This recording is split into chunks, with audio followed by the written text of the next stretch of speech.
বন্ধুরা সবাই কেমন আছেন? আজকে আবারও হাজির হলাম আমাদের ধারাবাহিক আলোচনা নিয়ে। সেটা সূরা আল ইমরানের অনুবাদ। আমরা সূরা বাকারা শেষ করার পর এখন সূরা আল ইমরানে আছি। সূরা আল ইমরানের 1 থেকে 120 নং আয়াত পর্যন্ত অনুবাদ শেষ করেছি।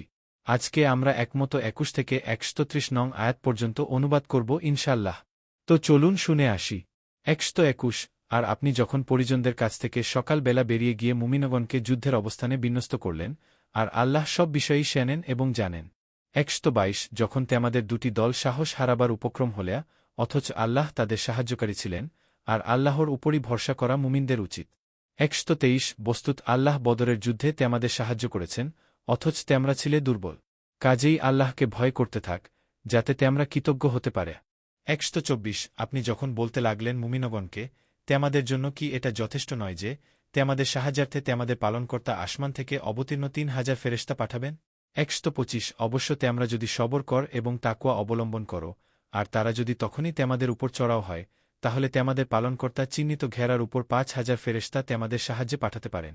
126 বস্তুত এটাতে আল্লাহ তেমাদের প্রতি সুসংবাদ দান করলেন, যাতে তেমাদের মনে এতে সান্ত্বনা আসতে পারে।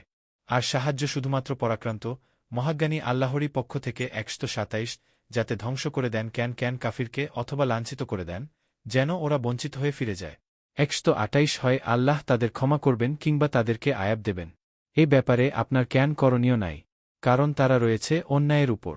129 তার যা কিছু আসমান ও জমিনে রয়েছে শেষবি আল্লাহর। তিনি যাকে ইচ্ছা ক্ষমা করবেন, যাকে ইচ্ছা আয়াব দান করবেন। আর আল্লাহ হচ্ছেন ক্ষমাকারী, করুণাময়। 130 হে ঈমানদারগণ, তেমরা চক্রবৃদ্ধি হারে সুদ খেয়া না, আর আল্লাহকে ভয় করতে থাকো, যাতে তেমরা কল্যাণ অর্জন করতে পারে। পুরা কুরআনের অনুবাদ পেতে চ্যানেলটি সাবস্ক্রাইব করে পাশে থাকবেন। ধন্যবাদ।